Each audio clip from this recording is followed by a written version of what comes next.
బొత్స గారు, మీరు మంత్రిగా ఉన్నప్పుడు శాసనసభ సాక్షిగా మా అమ్మను అవమానించినప్పుడు మీరు ఏం చేశారు సార్? మా తల్లిని అవమానించినప్పుడు ఏం చేశారు? ఏం చేశారు అంటున్నా? మీరు మారుతారా? మహిళల గురించి మీరు మారుతారా? నేను కళ్యాణి గౌరవం అన్నాను. నాకు మహిళలు గౌరవిస్తాను మా అమ్మ నాకు నేర్పించింది సార్. మీ నాయకుడికి నేర్పించలేదేమో, నాకు నేర్పించారు. మహిళలు ఎట్లా గౌరవించాలో నాకు తెలుసు సార్. శాసనసభ సాక్షిగా మా తల్లిని అవమానించారు. కావాలంటే వీడియో బిల్ ప్లే ఇట్ను, ఆడియో ఉంది దాంట్లో క్లియర్ గా. ఒక తల్లి ఆవేదన బాధ నాకు తెలుసు సార్. నేను చూసా, 3 నెలలు పట్టింది మా తల్లి రికవర్ అయ్యడానికి. You please don't lecture me and respecting women. నేను కళ్యాణి గారు అన్నాను, దాంట్లో రికార్డులు లేని మేడం గారు అన్నా. ఏకవచ్చంతో ఏనాడు నేను మాట్లాడలేదు సార్. మాకు చిత్తశుద్ధి ఉంది సార్. ఏంటంటే సార్, మీరు ఓపిక లేకపోతే బయటకు వెళ్ళండి, నో ప్రాబ్లం.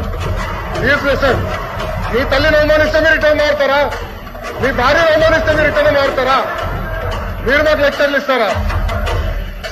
నేను మేడం గారు అన్నాను, కళ్యాణి గారు అన్నాను, సార్ అన్నారు మేడం గారు అన్నాను. నేను మేడం గారిని ఏం అనడం లేదు.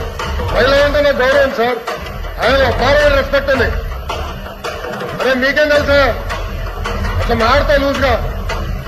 ఏం మారుతున్నారు తెలుసా మీకు? ఒక తల్లిని అవమానిస్తే ఎంత బాధపడుతుందో మీకు తెలుసా? నేను చూశాను 3 నెలలు, 100 రోజుల బాధ.